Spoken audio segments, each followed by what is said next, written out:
আসসালামু আলাইকুম। গপ্প বাই কলি চ্যানেলে আজ আপনারা শুনবেন হুমায়ূন আহমেদের ছোট গল্প অপেক্ষা।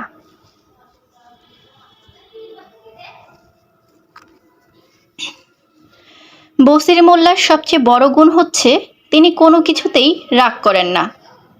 রেগে যাবার মতো কোনো ঘটনা যখন ঘটে তিনি সারা চোখে মুখে উদাস এক ধরনের ভাব ফুটিয়ে মৃদু গলায় বলেন, আচ্ছা আচ্ছা। না রাগার মহৎ গুণের জন্যে তিনি পরপর ৩ বার ইউনিয়ন কাউন্সিলের চেয়ারম্যান হয়েছেন, বাড়িতে পাকা দালান তুলেছেন। ১০ বছর আগে জমির পরিমাণ যা ছিল আজ তা বেড়ে ৩ গুণ হয়েছে। সম্প্রতি একটি পাওয়ার টিলার কিনেছেন। অনেক দূর দূর থেকে মানুষজন চেয়ারম্যান সাহেবের বাড়ির বারান্দায় পলিথিনের কাগজে ঢেকে রাখা যন্ত্রটি দেখতে আসে। বসির মোল্লা যন্ত্রটি এখনও মাঠে নামাননি। এই সবই সম্ভব হয়েছে তার না রাগা স্বভাবের জন্যে, মোলায়েম কথাবার্তার জন্যে। অন্তত বশির মোল্লার নিজের তাই ধারণা। আজ সকালে তার মনের অবস্থা শ্রাবণ মাসের আকাশের মতোই ঘোলাটে। অবশ্যই তার মুখ দেখে কেউ তা বুঝতে পারবে না। তাকে দেখে মনে হচ্ছে তিনি বৃষ্টি ভেজা সকালের অবসর বেশ উপভোগ করছেন।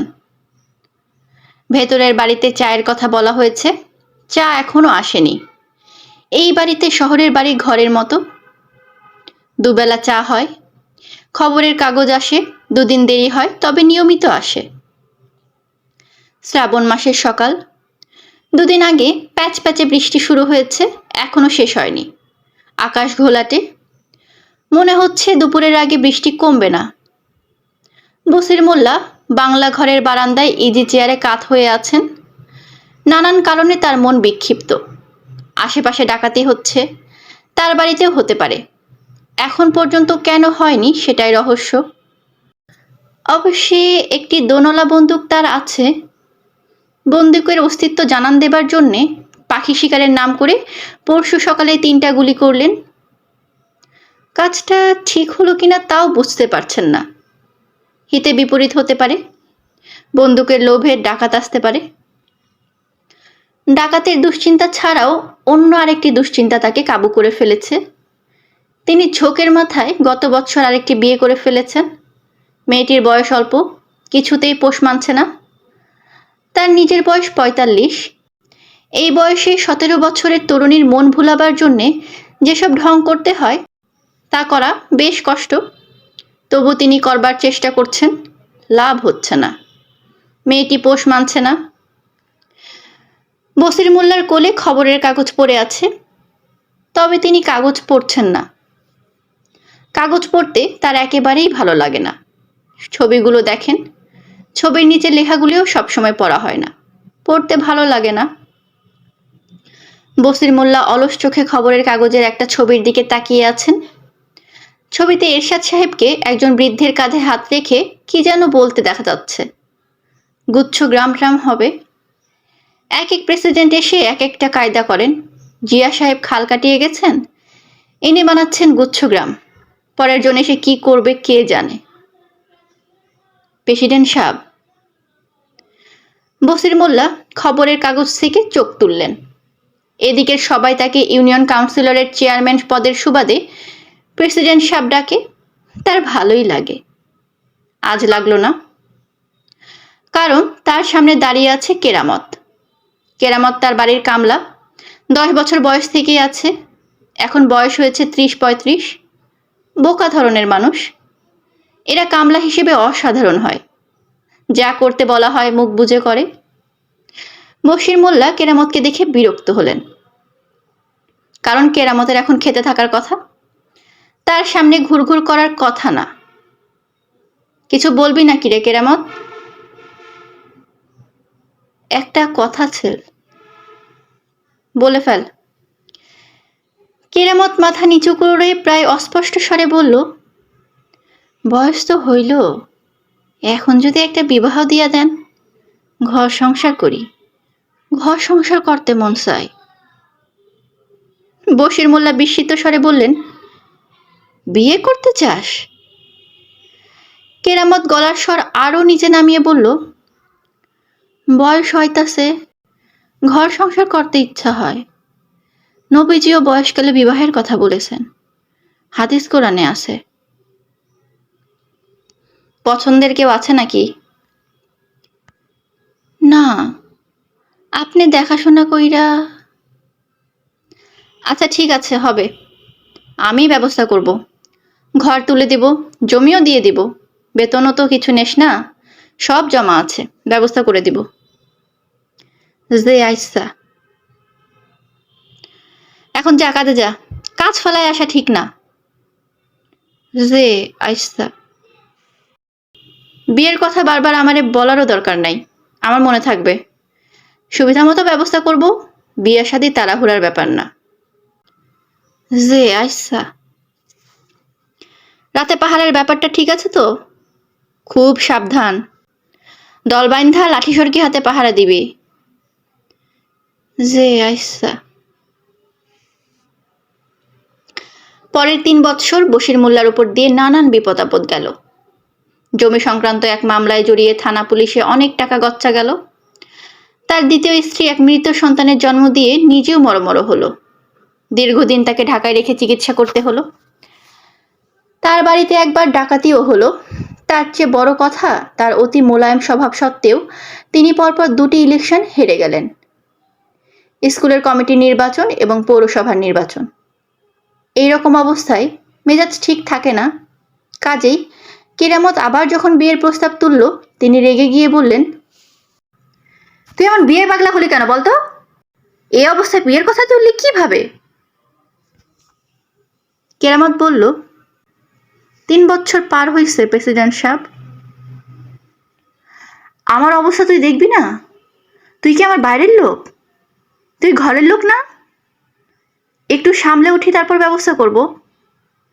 যে আচ্ছা, তোর তো ঘর দুয়ারও লাগবো, বউ এনে তুলবি কোথায়? একটু সামলে উঠি, তারপর তোকে জমি জমা লিখে দেব, তখন বিয়ে হবে, তাড়াহুড়ার কোনো ব্যাপার না। যে আচ্ছা,